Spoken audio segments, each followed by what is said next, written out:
welcome to Voices of Truth One-on-One with Hawaii's Future, brought to you by the Kiwani Foundation. I'm Ehu Kahu Cardwell, and here we are today in Honolulu. And I'll tell you this right now, we have a fascinating guest on the show, so let's go out over here and meet him.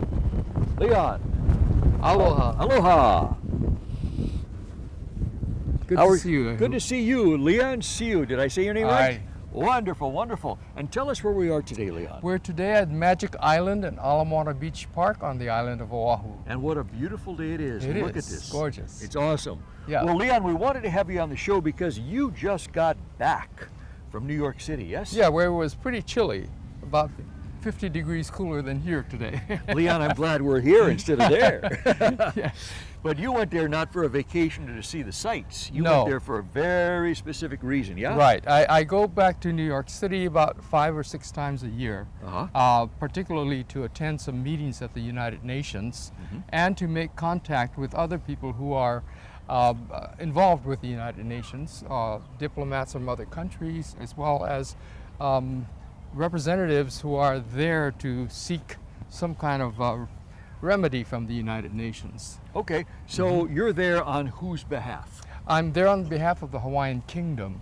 What we're doing is we're representing our nation as a sovereign, independent, existing nation, and I'm there to represent our interests. That is to make sure that we are able to continue to communicate with the members of the United Nations, so that we're still here and that there still is unfinished business with regard to Hawaii and our status. So let's just do a real quick review for people, some of the people that may not be aware of what's going on here. So Okay. most people think that Hawaii is the 50th U.S. state. And That's of course, that isn't true, is it? It's not true, but most people think it is. And this is one of the biggest obstacles that we have in asserting our independence, is that most people think that we are part of the United States. The reason we are not part of the United States is, one, the U.S. is here illegally, and it never did acquire the Hawaiian Kingdom Legally. And well, I actually didn't acquire it at all. Legally or illegally? They acquired an illegal entity called the Republic of Hawaii, which was a non-existent entity. And that may sound like splitting hairs to some people, but that has enormous significance legally, yes? It does, and especially in the area of geopolitics, because there are certain rules that have become standards over centuries that govern the rights of a country or a nation, and particularly a sovereign nation.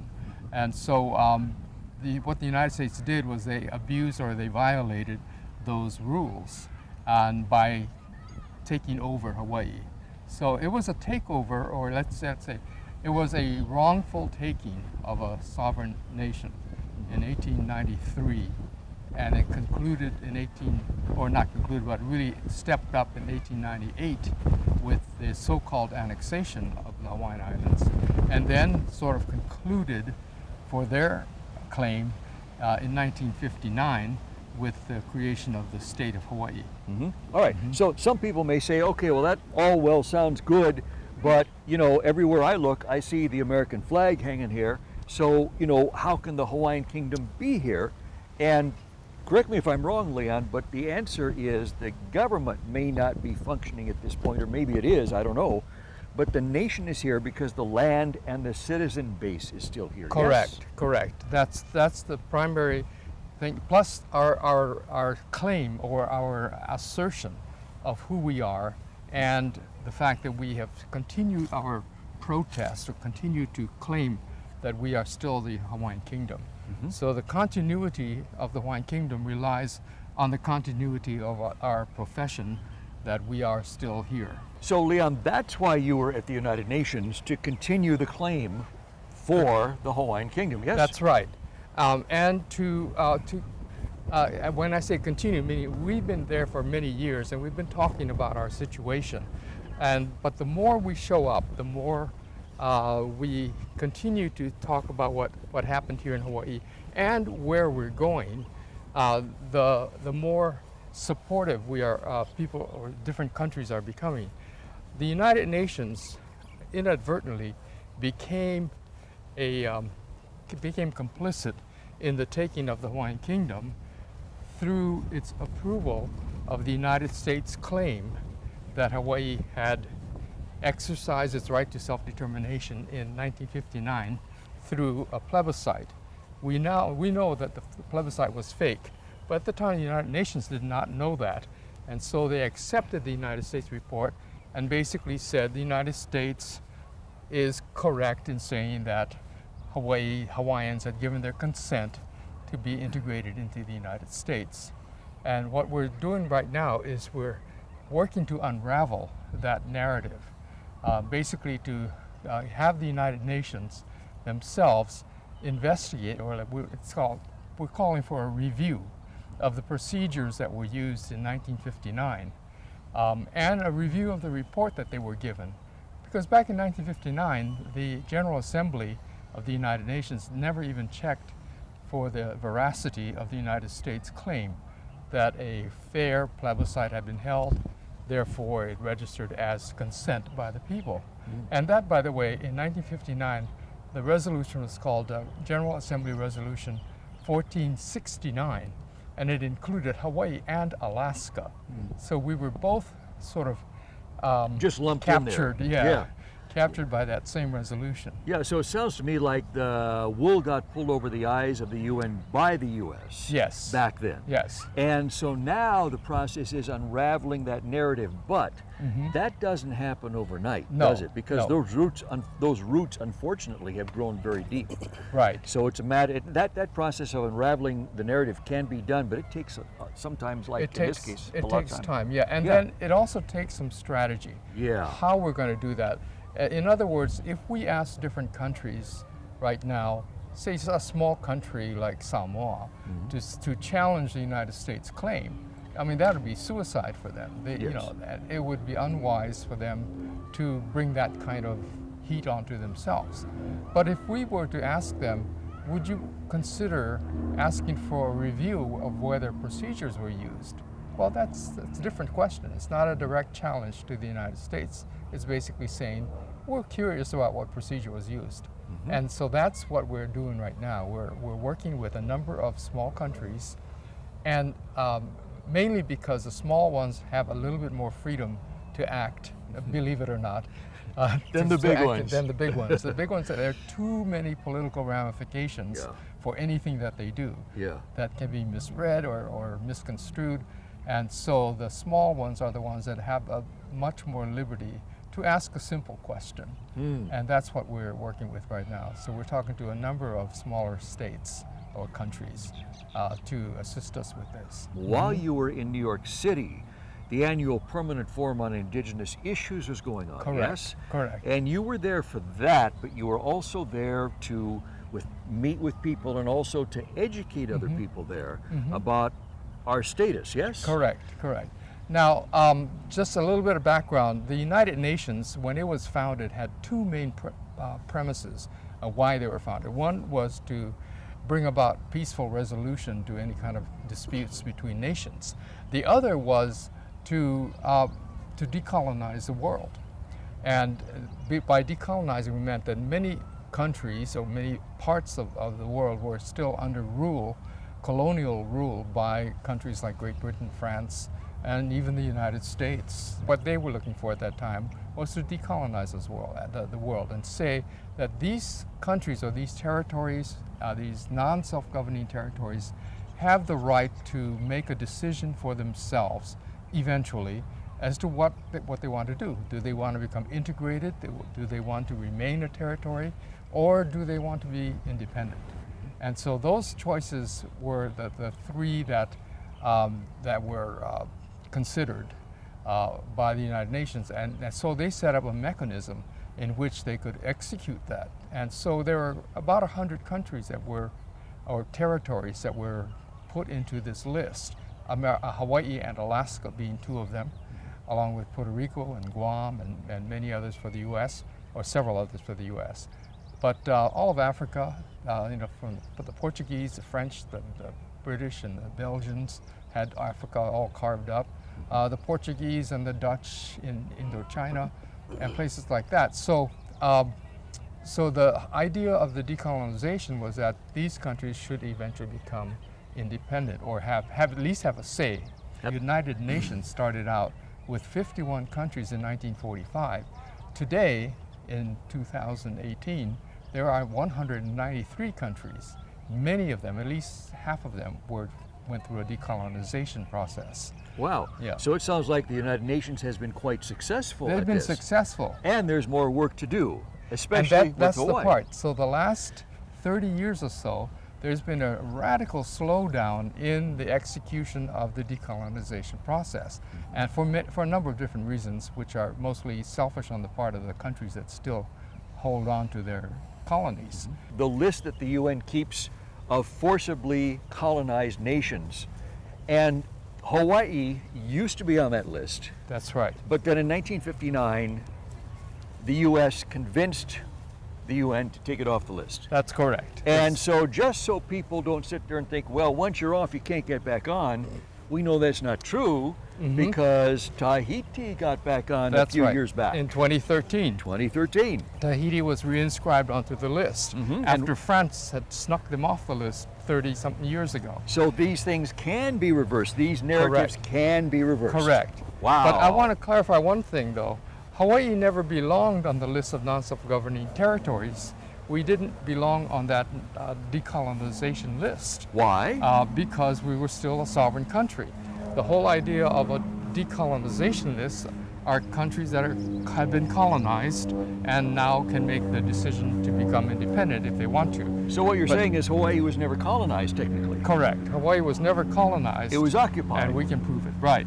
Aha. So the fact that the United States put us on that list was part of the strategy by the United States, part of the deception by the United States to make the world think that we're part of the United States. Well, we've talked about the UN in New York, but you also go on a regular basis to the UN in Geneva, Switzerland. In Geneva, correct. All right, and tell us what's been going on over there and why you go over there in addition to New York. Okay, in Geneva, actually several of the more prominent bodies of the United Nations operate out of Geneva. The Human Rights Council, the World Trade Organization, the World Health Organization, and these others that actually provide the operational aspects of rather than just the decision-making parts. But the Human Rights Council has several other human rights bodies around that it governs, and we're there basically to talk to them about decolonization or self-determination as a human right. Because when it boils down to it, we're not just talking about political rights, we're talking about human rights, that we as a people deserve the ability to determine for ourselves what we want to do with our own country. And so that's why we're there. And we're also there because there are many other countries or peoples that are there registering their complaints against their own countries that are violating the human rights of the people within the countries. So the United States, for instance, had a review not too long ago, and 117, I think it was, other countries criticized the United States for its human rights record, and this is amazing. But because the United States is usually seen as a human rights leader, yes, and yet a lot of other countries differ with them and say, no, you still have these types of things. You're holding us to a standard that you're not keeping yourself. So we're there basically because there are lots of other people at the United Nations who actually see the problems a lot clearer through the human rights lens about what's happening in Hawaii. So take, for instance, the human rights violations here having to do with our lands, for instance. That the United States, when it came here, actually shifted the ownership of the lands away from the people who owned the lands to settlers and to big corporations and people like that, developers. And So things foreigners, like that. basically. Foreigners, yeah. Okay. And so now that dispossession of the land is a human rights violation because it robs the people of their sustenance, of their means to take care of themselves. And their ancestral lands. And their ancestral lands. And that's why you see so many Hawaiians that are homeless today. It's because of the decisions that were made that violated their human rights. They have a right to live, and yet they're landless people. Yes. Another way to say that is they're not homeless because they're in their home, which is Hawaii.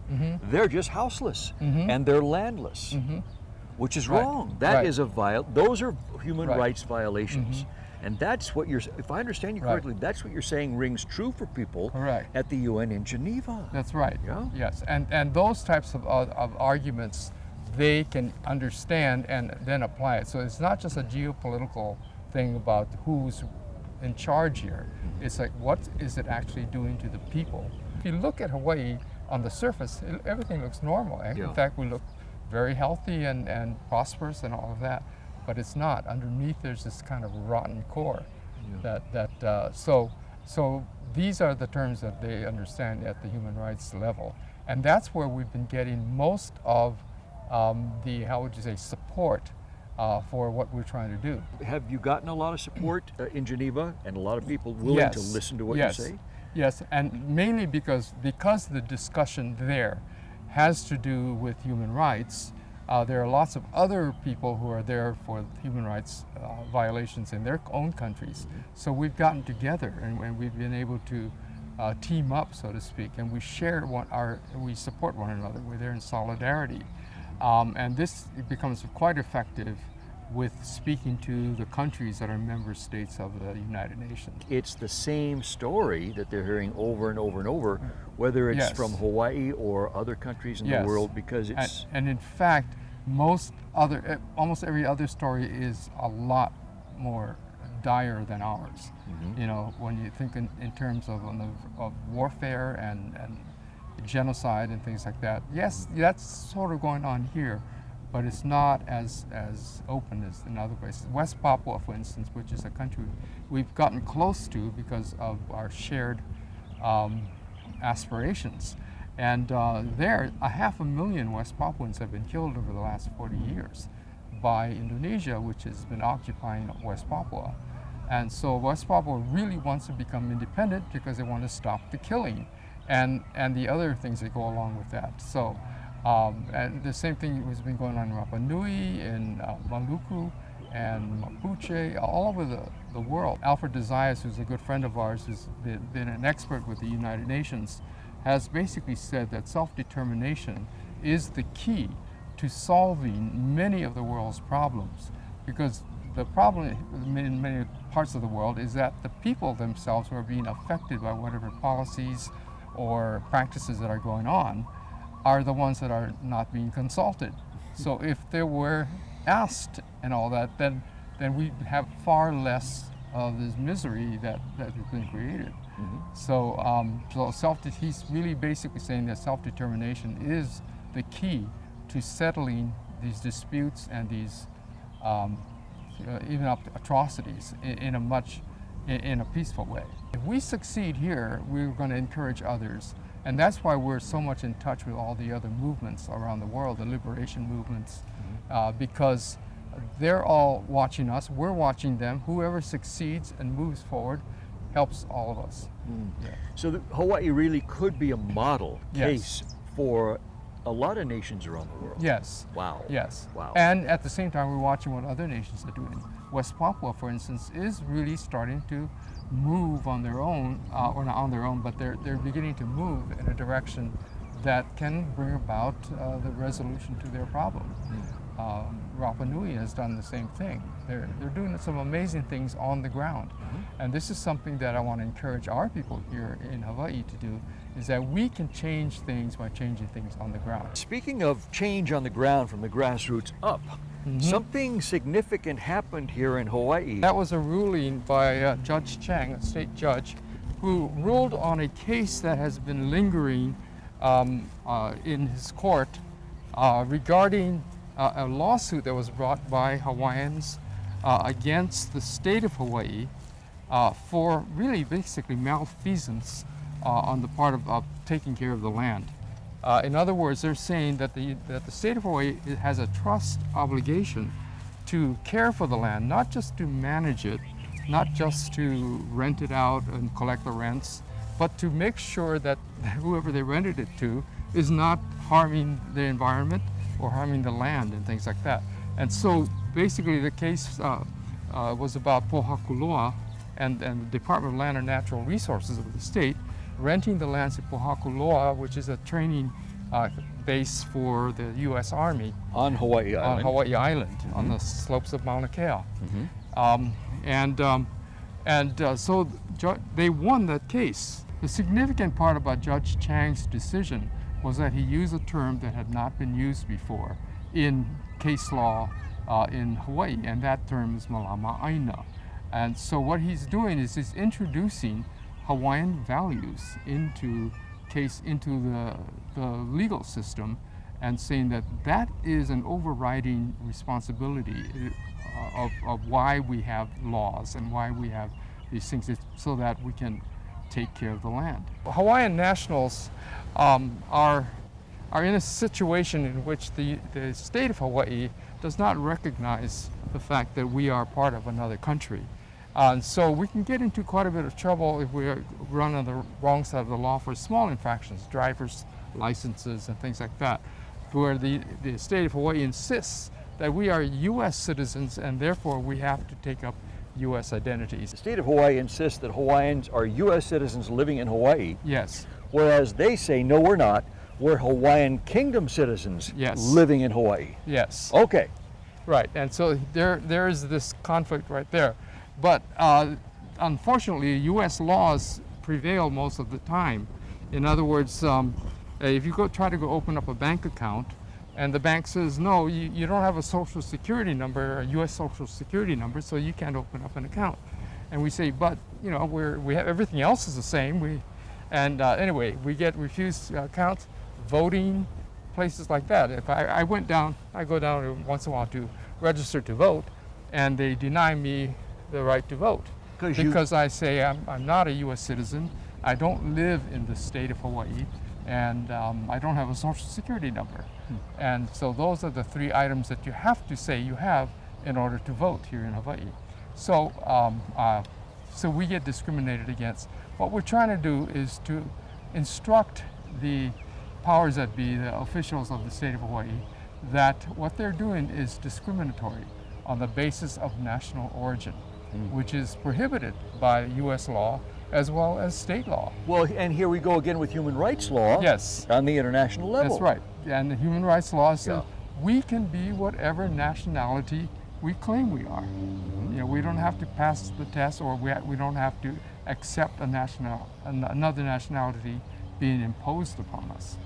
Yes. So it's a big issue, and this is one area where we're hoping that many of our people will begin to, those that can, will begin to challenge the state on these types of presumptions of who we are. Leah, I know that you've been working on this for many, many years on an international level, and it seemed for a long time like there was little or no movement. Now things have changed. Yes. And now we're beginning to see movement. Yes. We're beginning to see people in the international arena who normally would not give this whole idea the time of day. They're now willing to listen, and now it's gone so far as they're saying, you know what, you're right, and how can we help you? Yes? Yes. And so that is growing quite a bit, to the point where I believe we're going to be having a major breakthrough fairly soon, to have an examination about what happened in 1959 with statehood. And if we can just start a review of that, it would be all over as far as the United States rationale or its reasoning for why it's here. It would just destroy that. Yeah, it sure sounds to me like that's exactly where it's beginning to move towards. Yes, yes. So at long last, yes, we're seeing the finish line in sight. We're not going to get there tomorrow. Yes, but we are going to get there. Right. And we need to start acting like that. Yes. We need to begin to anticipate that this is coming about fairly soon, and let's get our act together and start to put ourselves into the position of being able to govern ourselves and to face these issues and to face down some of these issues and challenges like nationality and things like that, and just say that this is who we are, and because that will soon become the most powerful tool we have. So Leon, this is actually starting to happen, isn't it? Yes, it is. Wow. Yes, we're making really good progress, and I'm very happy with how things are going. And so we're anticipating, we need to get our people anticipating the eventual return, not eventual, but the soon return of the Hawaiian Kingdom. And so to be prepared to start picking up the reins to begin to handle our own governance. And to start acting like Hawaiian nationals, yes? Correct. Wow. What a great message, Leon. You know what? That's where we have to leave it. Mahalo for being on Voices of Truth today. Mahalo for going to the UN to represent the Hawaiian Kingdom and the Hawaiian people, both in New York and Geneva. Please keep doing what you're doing. Please don't stop, because I can tell you're making a difference. This is actually starting to move forward, and we can see the finish line in the distance. It isn't going to happen tomorrow, but it's going to be happening soon. It is. Wow. And mahalo to our viewers for joining Leon and me at Magic Island here. Remember, you can watch us on the web 24/7 on voicesoftruth.tv.com, and you can like Voices of Truth One-on-One with Hawaii's Future on Facebook. I'm Ahuke Kahu Cardwell for the Kiwani Foundation, along with Leon Siu here. And until next time, ahui ho!